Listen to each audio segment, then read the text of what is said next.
Muri gereza ya Rubavu ifungirwamo abagororwa barimo n'abakatirwa n'urukiko rwisumbuye rwa Karongi rutagira gereza niho habereye iburanisha rya mbere ku kirego cyihutirwa cyatanzwe n'abagabo babiri, umushinwa Shu Jun Sune ukuriye sosiyete icukura amabuye y'agaciro Ari Group Holding Limited na Engineer Alexis Renzaho umukozi ushinzwe iby'amabuye y'agaciro muri iyo sosiyete. Renzaho we ntiyabashije kugaragara muri uru rubanza ku mpamvu abunganizi be bavuze ko hari ikibazo cy'uburwayi akaba yaranohereje icyemezo cya muganga. Kubura kwa Renzaho mu rukiko kwa impaka w'ubushinjacyaha bwagaragaje ko Renzaho yatorotse ubutabera. Abunganira Shu Jun Sune na Alexis Renzaho bagaragaza ko uyu munyarwanda atigeze ashakishwa kugira ngo afungwe kuko banavugana nawe, dore ko bagaragaje ko ahari bahereye ku kuba yarohereje icyemezo cya muganga cyerekana ko ataboneka kubera uburwayi. Ubushinjacyaha bwo buvuga ko abunganira Alexis Renzaho babonye imyanzuro y'urubanza ndetse bukaba bwaranashyikirije kashe impuruza inzego z'umutekano aho Renzaho abarizwa ariho mu karere ka Rutsiro. Abunganizi ba Renzaho bakavuga ko Renzaho abarizwa i Kigali. Uwari ukuriye inteko iburanisha yasabye ko ubwabunganira Renzaho bemera ko ahari ko atihisha ubutabera bakorana n'ubushinjacyaha kugira ngo Renzaho afatwe afungwe hubahirizwa icyemezo cy'urukiko rwamukatiye gufungwa. Aho umucamanza akaba yavuze ko iburana ku kirego cyihutirwa cyatanzwe na Shu Jun Sune na Alexis Renzaho cyo kuburana bajurira babikora badafunze, iburana ryacyo ryimuriwe tariki ya 2 z'ukwezi kwa gatandatu 2022 aho Renzaho yaboneka ataboneka iburanisha rizaba.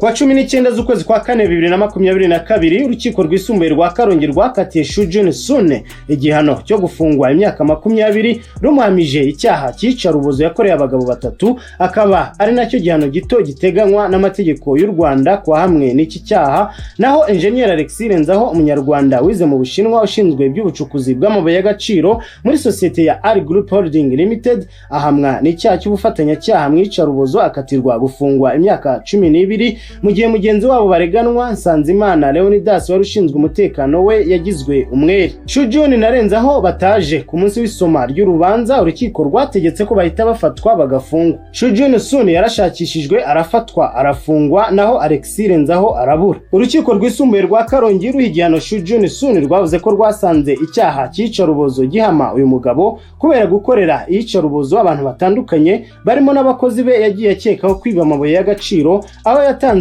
amabwiriza kuzafatwa acaracara hafi y'ibirombe bye cyangwa akekwaho kumwiba amabuye bazajya bamumuzanira agakubitirwa ahantu yashinze igiti cy'umusaraba acyandikaho amagambo igihano cy'umujura ahita igorogota. Mu mpera z'ukwezi kwa 8 mu mwaka wa 2021 ku mbuga nkoranyambaga hakwirakwiye amashusho agaragaza uyu mushinwa kubita umwe mu bakozi be amuzirikiye ku giti undi arambaraye hasi amaze gukubitwa. Icyo gihe abantu batandukanye bahise basaba ko uyu mushinwa yashyikirizwa ubutabera. Urubanza rwa Shu Jun Sune n'urubanza ruhanzwe amaso harebwa ko umunyamahanga ukomoka mu gihugu cy'igihangange ukoreye icyaha ku butaka bw'u Rwanda yafatwa kimwe n'umunyarwanda imbere y'amategeko. Tumaze iminsi bagezeho inkuru zerekeranye n'imirwano mu burasirazuba bwa Repubulika ya Demokarasi ya Kongo. Minisitiri w'Inamahanga w'icyo gihugu Christophe Rutundura Apara yemeje ko u Rwanda rutera inkunga inyeshyamba z'umutwe wa M23. Leta y'u Rwanda irabihakana. Mugenzi wacu Venuste Nshimiyimana yavuganye n'umuvugizi wayo wungirije ni Ale Mukurarinda. Icyo leta y'u Rwanda ibivuga nuko mbere na mbere intambara iri kubera muri Repubulika Iharanira Demokarasi ya Kongo iri hagati y'ingabo z'icyo gihugu FARDC n'umutwe witwara gisirikare wa M23. Ni intambara rero y'abanyekongo hagati yabo. Nta ruhare u Rwanda bifitemo, nta n'uruhare u Rwanda rushaka kugira muri iyo mirwano ibera muri kiriya gihugu. Uruhare rundi ahubwo twagira turaza kuruvugaho, gusa ahubwo icyo twahera nuko ahubwo Minisitiri w'Ububanyi n'Amahanga wa Repubulika Iharanira Demokarasi ya Kongo yagombye gusobanura impamvu ingabo z'igihugu cya FARDC akenshi zinarwanye zifatanyije na FDLR cyangwa se n'abahungiye mu Rwanda interahamwe bajya bafatanya bakaba bararashe ku butaka bw'u Rwanda tariki ya 19 z'ukwa gatatu 2022 n'ejo bundi tariki ya 23 z'ukwa gatanu 2022. Ibyo ngibyo nibyo yagabanje kubanza gusobanura aho kwihutira kuvuga ngo Rwanda rufite uruhare urwo ari rwo rwose muri iriya ntambara. Kandi u Rwanda nk'igihugu cyarashweho gifite rufite uburenganzira ndetse n'ububasha bwo kuba narwo rwasubiza rukarasa, ariko ntabwo rwabikoze kuko icyo rugamije ni gufatanya n'ibindi bihugu hano mu karere mu gushakira igisubizo gifatika kirambye cy'umutekano muri kano karere ukomeje rimwe na rimwe kuba wahungabana. Ariko se Bwanare Mukurarinda, kubona ingabo za Repubulika ya Demokarasi ya Kongo zirasa uburi kabiri ku butaka bw'u Rwanda, hakagira abaturage bakomereka ndetse n'imwe mu mitungo yabo, amazu yabo agasenyuka, n'ibyo batunze bikangirika, u Rwanda ruzategereza kugeza ryari kugira ngo rubone ibisobanuro bihagije? Icyo ni kimwe kuri iyo myitwarire y'u Rwanda cyane agombye kwerekana yuko ibivugwa nta shingiro bifite, kuko niba koko u Rwanda rwari rufitemo uruhare, niba u Rwanda rwari rushyigikiye uwo mutwe bakarurasaho rimwe kabiri, rwaba rubonye impamvu, rwaba rubonye imbarutso yo guhita rwinjira mu mirwano. Ntago rero u Rwanda rubikora kubera yuko hari mekanisme cyangwa se urwego rwashyizweho mu gukemura ibibazo nk'ibyo ngibyo. Iyo mekanisme cyangwa ubwo buryo cyangwa urwo rwego ruhuriyeho u Rwanda rubihuriyeho na Repubulika Iharanira Demokarasi ya Kongo. U Rwanda rero ruhitamo gukoresha ubwo buryo, gukoresha mekanisme, rukabaza ibyo bibazo, rukavuga ati muri iyo mekanisme duhuriyemo kuki murimo murasa ku butaka bw'u Rwanda. Rutegereje ibisubizo kuko rugomba kuzabona ibisobanuro, nicyo ubwo buryo bwashyiriweho. Ntabwo rero nta mpamvu yo guhita u Rwanda rwihutira kurasa cyangwa kujya mu mirwano, kandi hari uburyo abantu bicara bakaganira kugira ngo barebe ko ibibazo byabonerwa ibisubizo.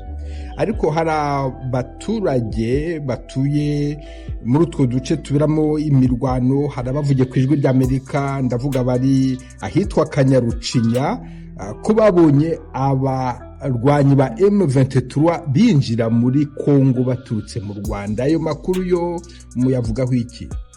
Ayo makuru rwose nk'uko maze kubivuga nta shingiro afite, nta mpamvu yo kugira uruhare cyangwa se yo kuvuga ngo abantu muri M23 baturutse mu Rwanda. Nk'uko maze kubikubwira, mubwiye yuko banarasa kuri teritwari y'u Rwanda, banarasa ku butaka bw'u Rwanda, u Rwanda ntirurase. Nta mpamvu rero yuko rwagira uruhare muri iyo mirwano. Hari uburyo bwo gukemura icyo kibazo.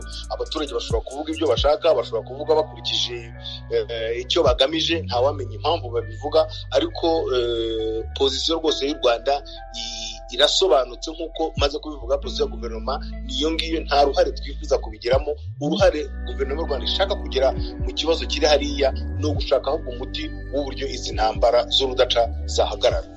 Uko intambara igenda isatira u Rwanda, irabera mu duce twegereye u Rwanda ku mupaka, ndashaka kuvuga hariya Sabyinyo, Bisoke, Karisimbi na Mikeno. Biramutse bikomeje kwegera u Rwanda cyane, u Rwanda ruzabigenza gute kugira ngo umutekano w'abaturage ukingirwe? Icyo nakubwira ni uko intambara itatwegera, umutekano ni wose ku butaka bw'u Rwanda.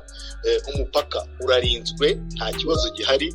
Bibaye ngombwa rero yuko u Rwanda rugomba kugira icyo rukora cyakorwa, kuko ruhora rwiteguye. Ariko nk'uko nabivuze uyu munsi, nubwo hari ibisasu byarashwe ku butaka bw'u Rwanda, nta mpamvu y'uko u Rwanda rusubiza narwo rurasa, kuko hari uburyo bwo naho abantu baganirira ibyo bibazo. Ibihugu byombi nibyo byashyizeho ubwo buryo. Hari n'uburyo bwaguye nanone, ntabwo ari uburyo bumwe buhari baganiramo ibyo bibazo. Ntekereza ko ntago rirarenga ku buryo wavuga ko u Rwanda rugomba narwo kwinjira mu mirwano. Gusa icyo nabwira abanyarwanda by'umwihariko nabizeza nuko umutekano ari wose mu gihugu, urarinzwe, kandi n'inkiko z'u Rwanda zirarinzwe uko bikwiye. Alain Mukurarinda, umuvugizi wungirije wa leta y'u Rwanda, ndagushimiye cyane ku bw'aka kanya. Kugeza bya buri munsi, Imana ikomeze ibahe umugisha, mugire umunsi mwiza.